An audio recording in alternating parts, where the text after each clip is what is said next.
Greetings, everyone. It is Karen or Shaman, whoever you know me. I'm back today with a live stream about the opioid crisis.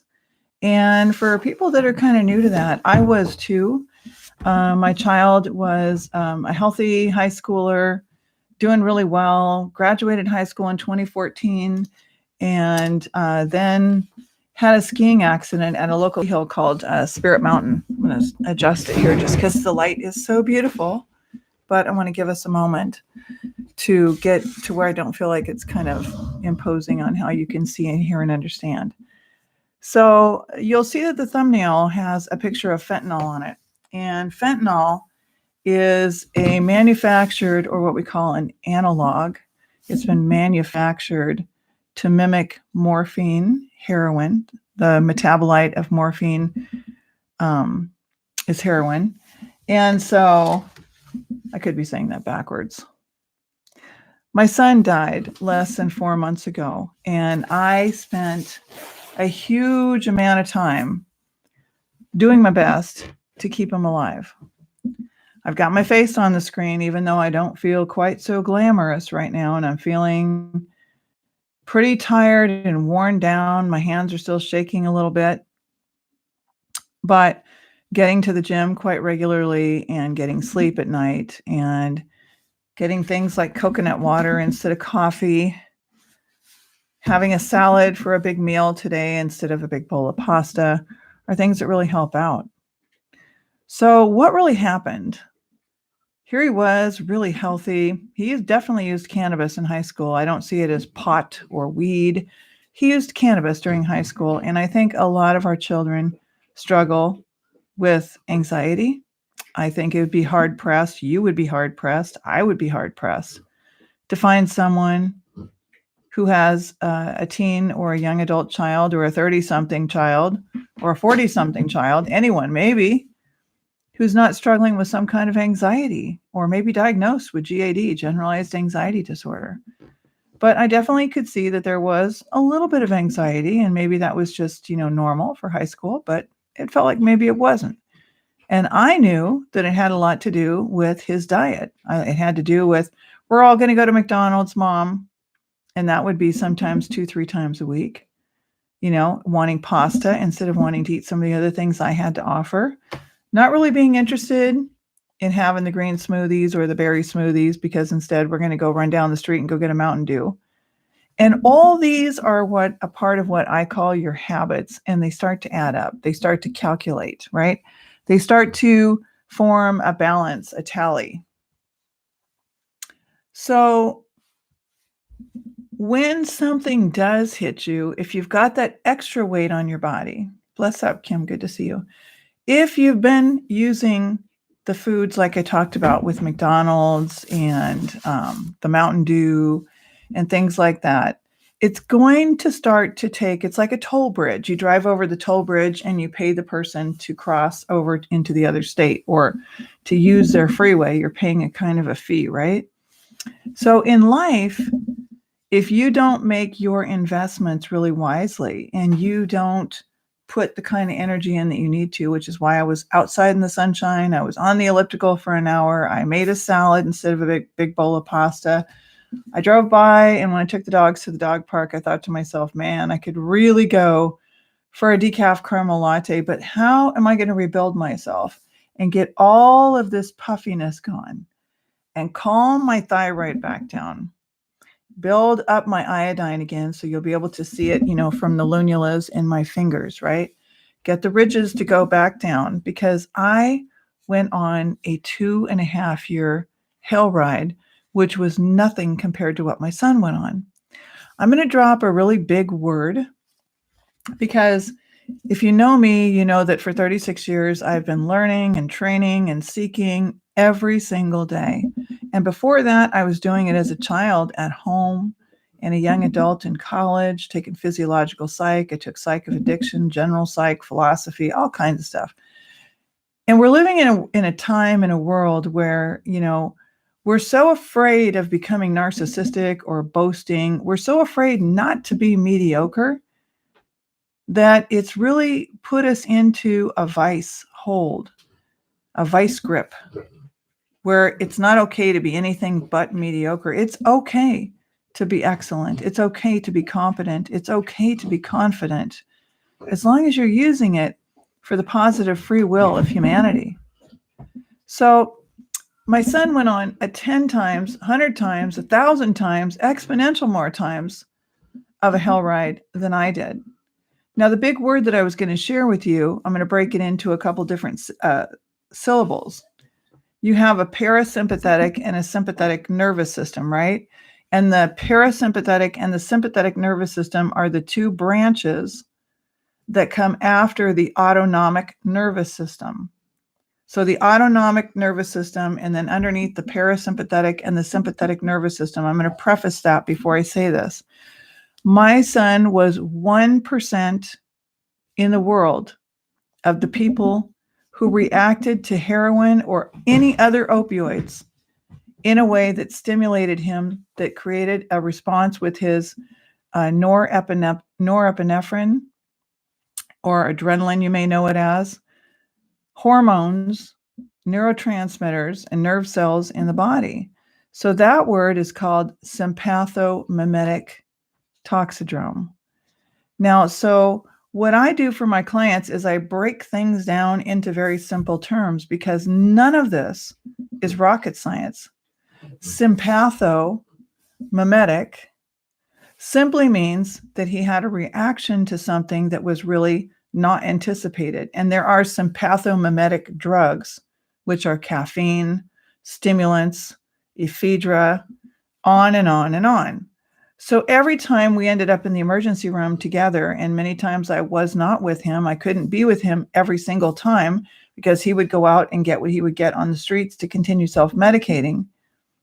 I might get a call, Mom, I'm in the emergency room. Oh, I just came out of a massage, right?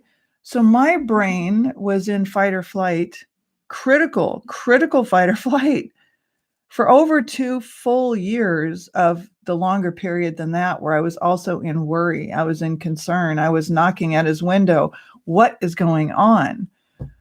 But whether it's that we're really, really overweight, or that we've got big bags under our eyes and our voice sounds raspy like a woman who's 150 when we're really only 58, or no matter what it is, we have a tendency to feel ashamed. We have a tendency to feel we don't really want people to see us at our worst. And that comes from the fact that we're still animals protecting ourselves because we know we have a weakness, right? We have a weakness somewhere. So it's easier just to kind of keep it kind of hidden.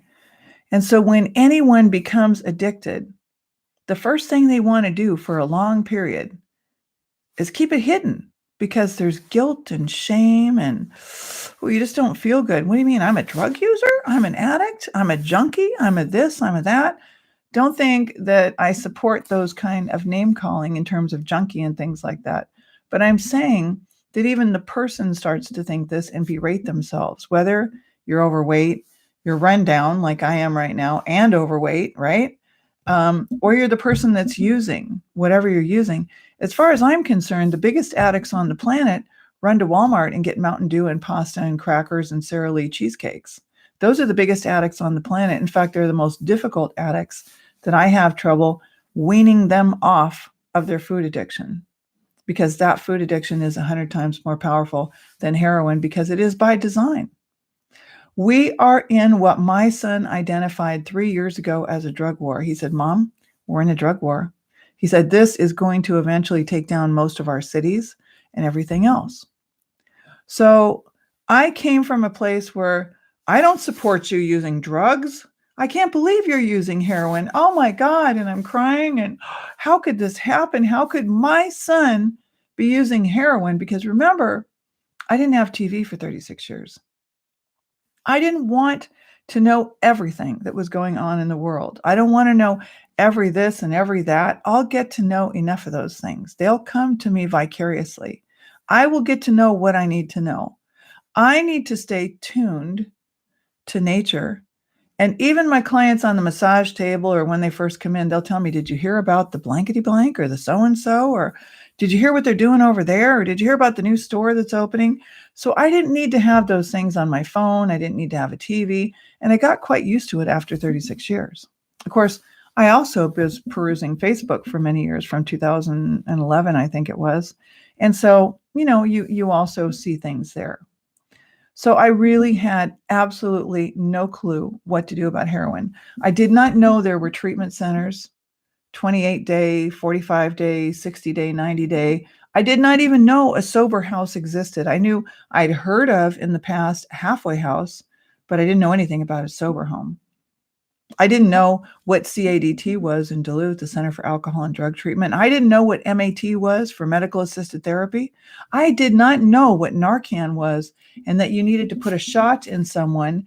And during this whole experience, that they came out with another form of Narcan that could be injected with a kind of a plunger action into the nose, the nostrils. Okay. But you learn it. And wouldn't it have been nice if I would have known a lot of this before all of this set in? Because from the very get-go, I would have said, we're getting right over to treatment. But I started asking, well, are you going to quit? And nope, I'm going to, what was the wording? I'm going to detox. I'm going to detox at home, and I'm going to get over this. And he'd have diarrhea. He'd have horrible stomach pain. I mean, he would go into, what manner of person makes a drug that when you try to get off of it, it does these things to you? And why would an orthopedic surgeon give drugs like this, knowing that within 3 to 4 days, our children could be potentially, depending on the person's situation, could become addicted? I think if you read the book American Overdose, or you even read the free parts of it, you can, Google it and look up American Overdose. You can read what the Sackler family did. You can read how they introduced Valium in 1963. And you can start to watch some of the videos and learn about this. But now, the reason why I've got the thumbnail that says fentanyl on the front is because just where I am, very close to Duluth, Minnesota, according to the investigator that's working on my son's case, my son died less than 4 months ago on October 29th. So February 29th is going to be 4 months that my son, I prefer to say, transitioned from Earth. Okay. According to him, the investigator, there were 12 deaths the weekend before, because today's Monday. So the weekend before this one, there were 12 deaths from young people buying what looks like OxyContin on the street with the same numerals, I think it's a 30, stamped on it, and the same etchings and markings. And they're either largely or all fentanyl, and people drop. But fentanyl is dirt cheap, and you need only a minuscule amount compared to heroin. So now in Duluth, Minnesota, just like the author of Fentanyl Inc., the book Fentanyl Inc. said, expect 147% increase in fentanyl overdose deaths within the next 5 years to 2025. So last year in Duluth, Minnesota, one city of less than 100,000 people,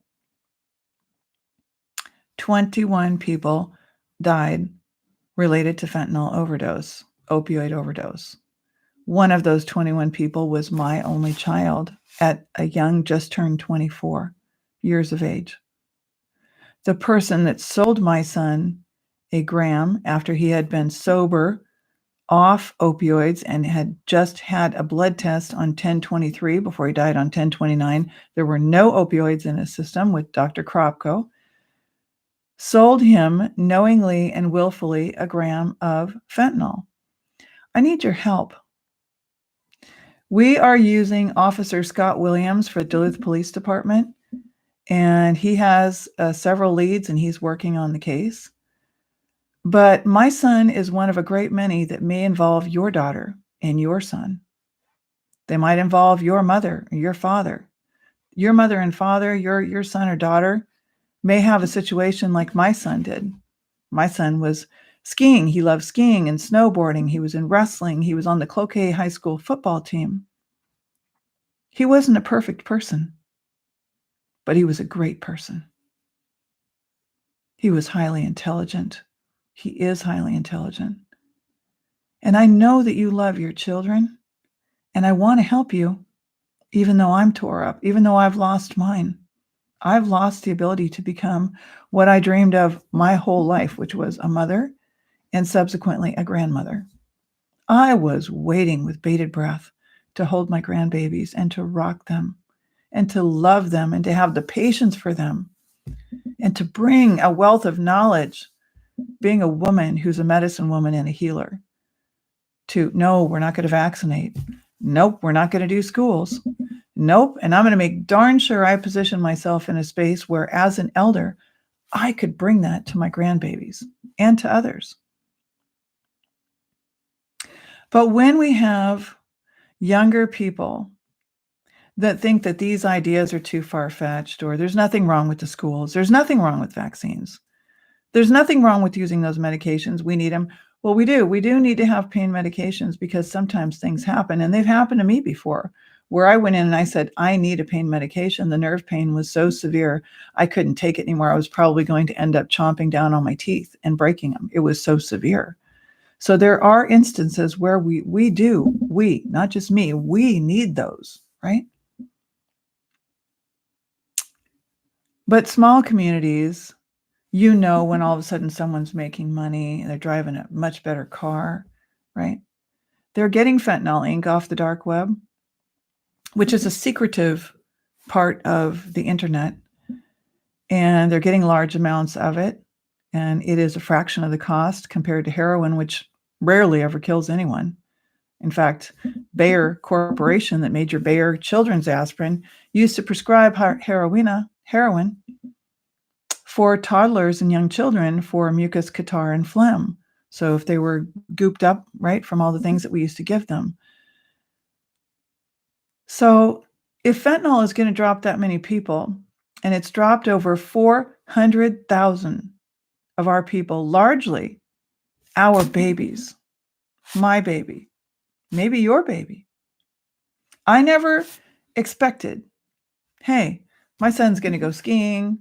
He's going to fall in the terrain park and break his right clavicle. An orthopedic surgeon is going to recommend, the one of the two consults is going to recommend putting a metal plate in there and 6 metal screws. No, Zawa, don't do that.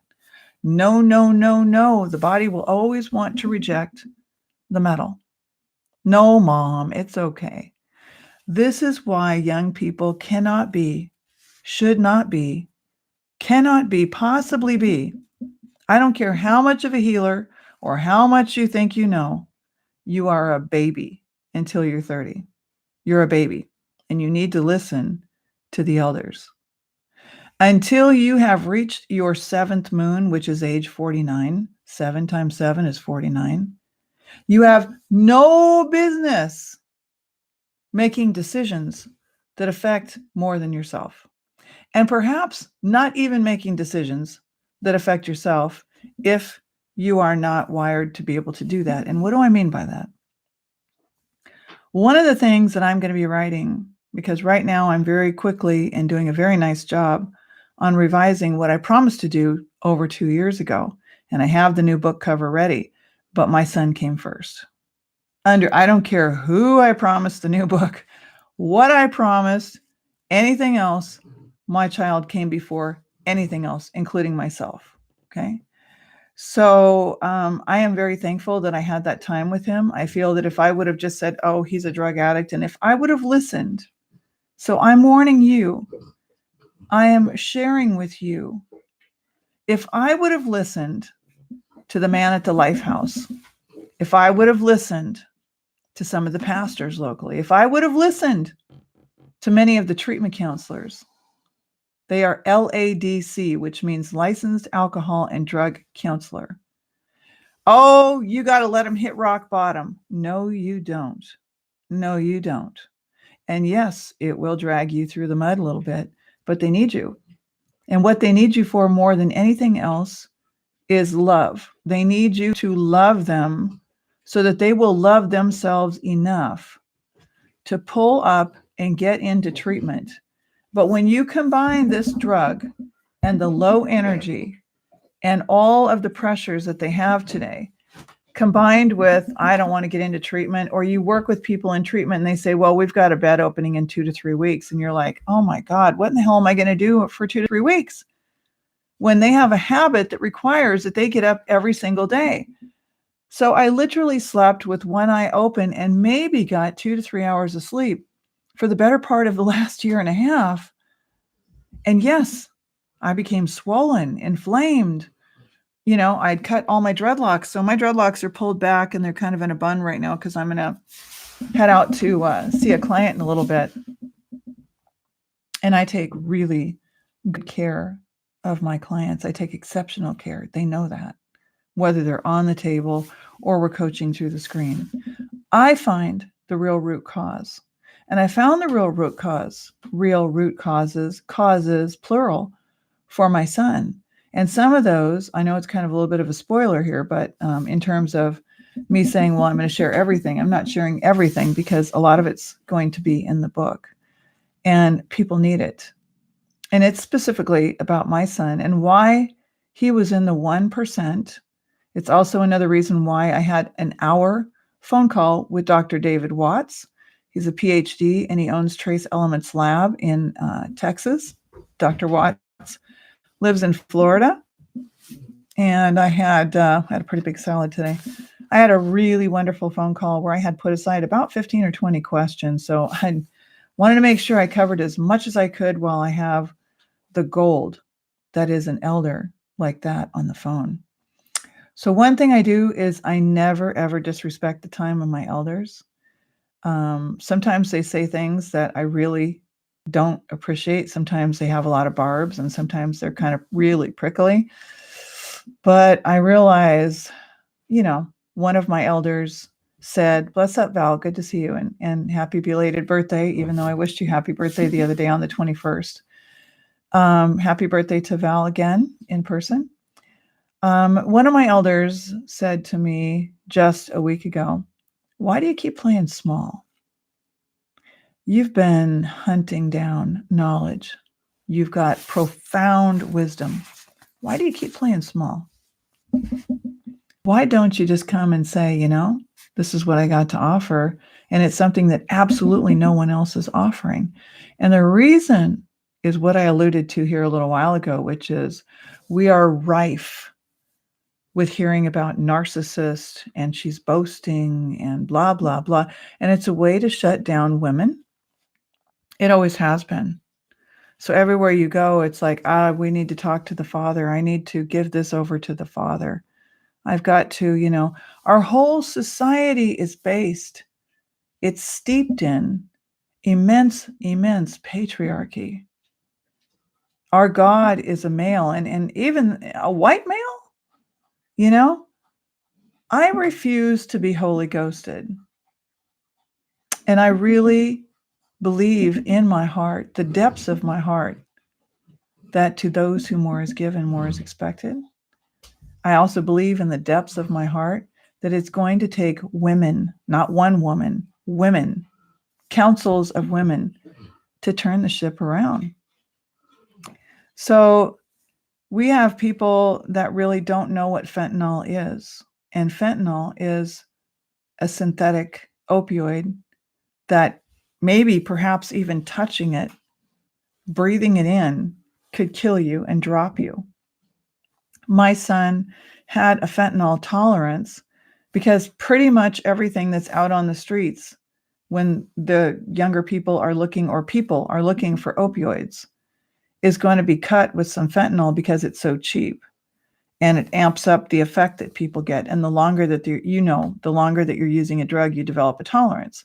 So if I haven't smoked cannabis for a great many years, which I haven't, right, for many years anyway, several years, and I go and I smoke it again, it's not the same tolerance. There's drug tolerance, right? Even though to me, cannabis is not a drug, it's a plant, it's an herb. So anything can be abused. You can eat too much wild rice. You can smoke too much cannabis, Smoking is never a good idea for your throat. Not for your throat, not for your thyroid, not for your esophagus, not for your tongue, not for your mouth in general. Fentanyl is used in most of the surgeries that you get in the hospital. Fentanyl is used, and people go away and they have a surgery and they don't go, hey, I'm addicted to fentanyl now, because there wasn't even the mind part, which is, okay, we used fentanyl on you, right? They don't even remember feeling good because it's used as an anesthesiology. Okay. So the problem is, and if you want to look up more details for yourself, you can even Google and read the free parts like a lot of authors offer on books.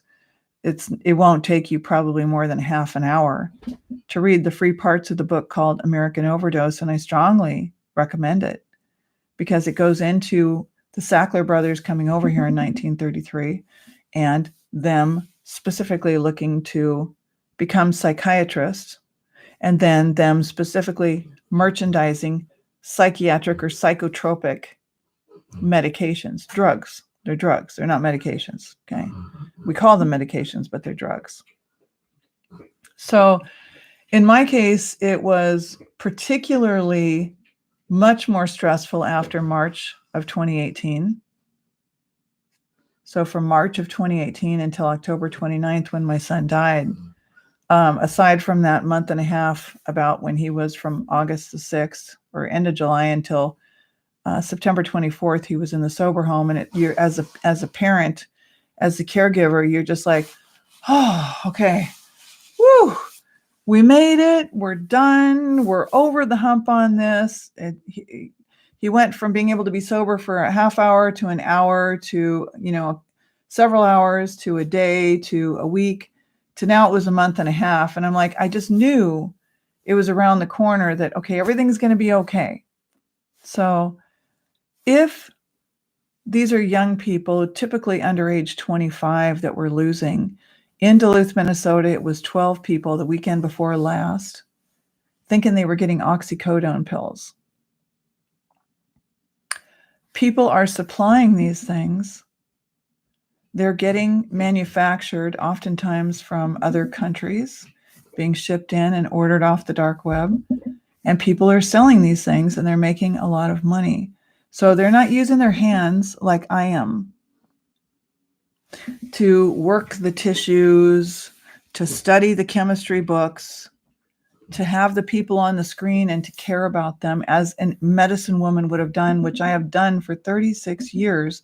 We didn't always do it on the screen. We did it through the telephone. We did it in person.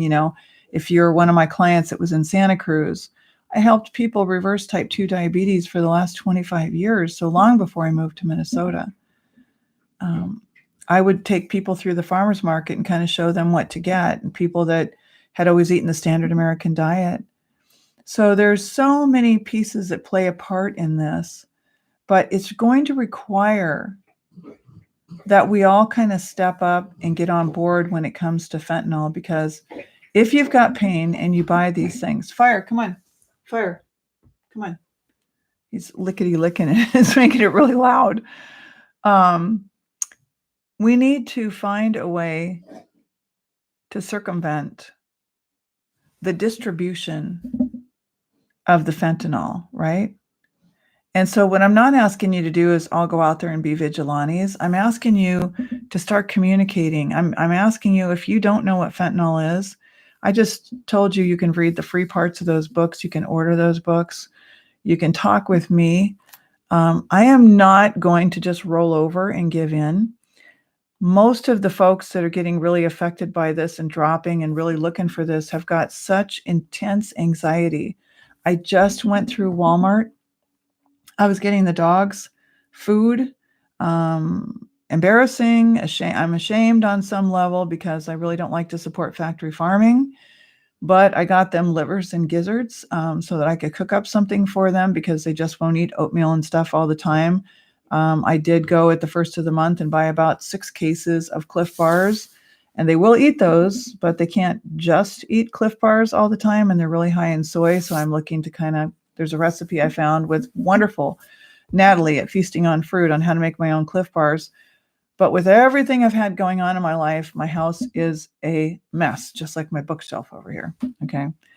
So my house is a mess. The dishes get done and sweeping gets done, but there's just chaos going on with everything. I had a heater getting installed and my son died and I brought all his stuff home the next day as quickly as I could so I'd get it out of that place he was renting.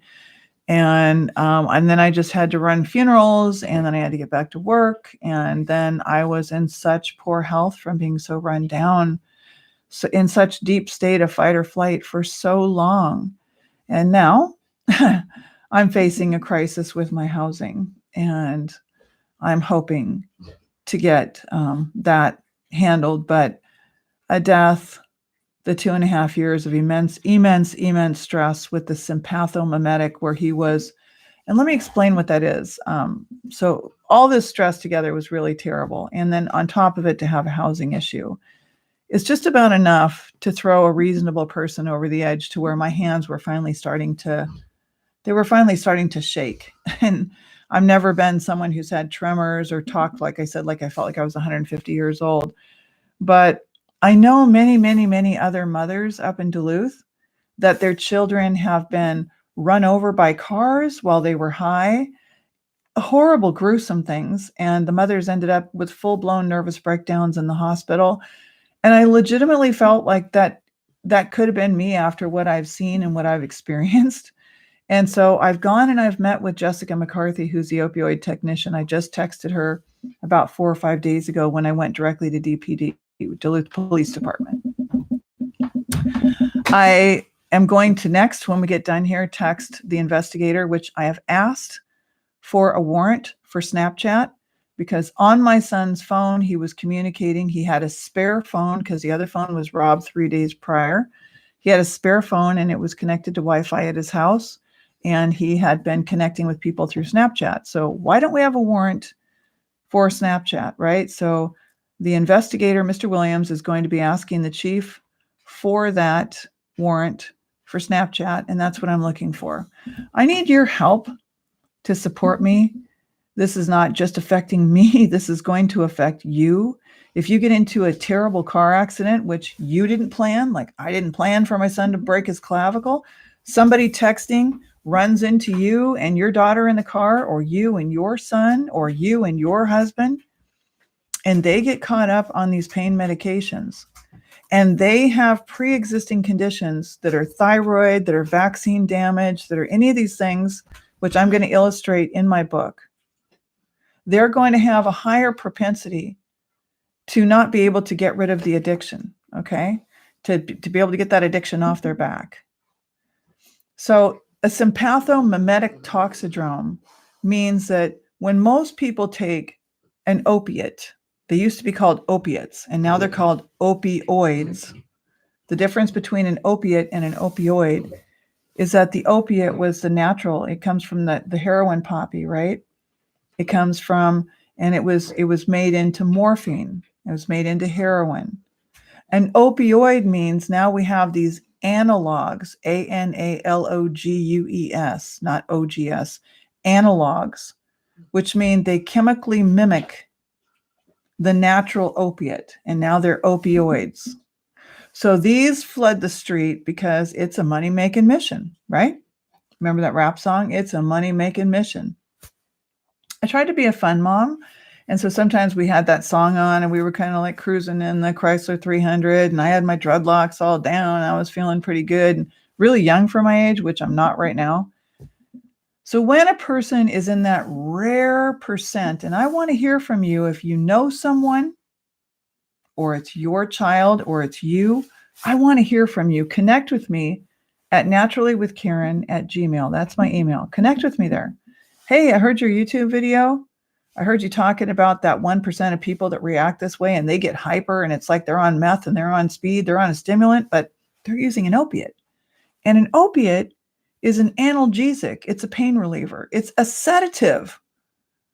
So it makes people have the nod. It makes them like just want to kind of like, chill out, go to sleep, hang loose, whatever. And when a person does meth, they're looking for energy. When I was talking with Dr. Watts on the phone on Friday, he called me about 11:30 from Florida, and here I am sitting in Minnesota. I said, Dr. Watts, I just stopped when you called. I'm on chapter 3, Revising, Expanding, Detox, and Heal Your Thyroid, my book. And I've been helping people heal their thyroids for over a decade. And I kept insisting to my son, you've got to get it. Well, a doctor had found a goiter on my son. So what did that do? It made the way that he interpreted the drug different. That's as much as I'm going to say, and then the rest is going to be in the book. A sympatho, we talked about the parasympathetic really briefly. It's underneath the autonomic nervous system. And the sympathetic nervous system, they come on in fight or flight or rest. Fight or flight or rest. It meant that he was, in hospital language, doctor language, allopathic language, what I call Harry Potter language, diaphoretic. He was sweating. So when he injected.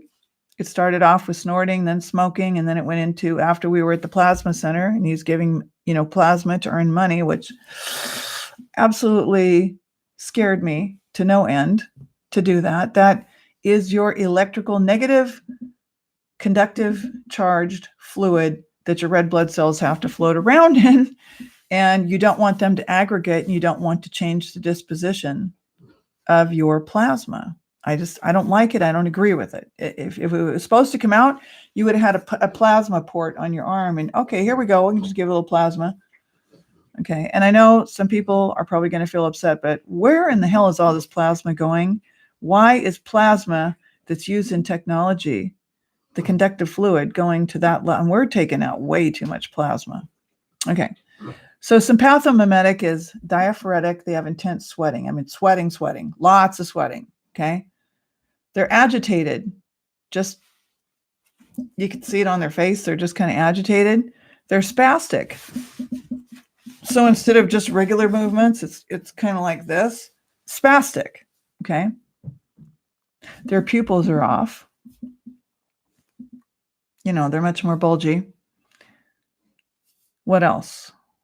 I'm trying to think here. Diaphoretic, spastic, agitated, pupils. Oh, they can go into, because it's acting as a stimulant instead of an analgesic and a sedative, this sympathomimetic toxidrome, sympathomimetic, one word, toxidrome, goes into tachycardia. More Harry Potter language. Why don't we just say a racing heart? A racing heart, okay? So, lots of throat clearing and lots of itching and sweating. And I would think, oh my God, it's 11 o'clock at night. It's January. It's 5 below. My car now has 204,000 miles on it. I can't think. I'm super sleep deprived. What if the tachycardia goes into a full-blown cardiac arrest and I'm driving a half an hour home in absolute darkness on the dark freeway in my crappy car? And I'm risking his life because I didn't go into urgent care or emergency that late at night. So I say, nope. And I pull in, and there's a big sliding door that goes open where the ambulances, or if you have an emergency and someone can't walk nicely from the parking lot, or they may not walk with you, they might say, nope, I'm not going in. But I knew if I went in that sliding roll-up door, which I did 2 or 3 times with him. Other times I parked, and maybe police and paramedics gave us instructions. You're going to go in. You definitely have to go in. And I would show up just in the nick of time, find him, and I would say, he's tachycardic. And then the doctors would say, meth, huh? And I said, nope, not meth, not meth. It's opiates. It's opioids.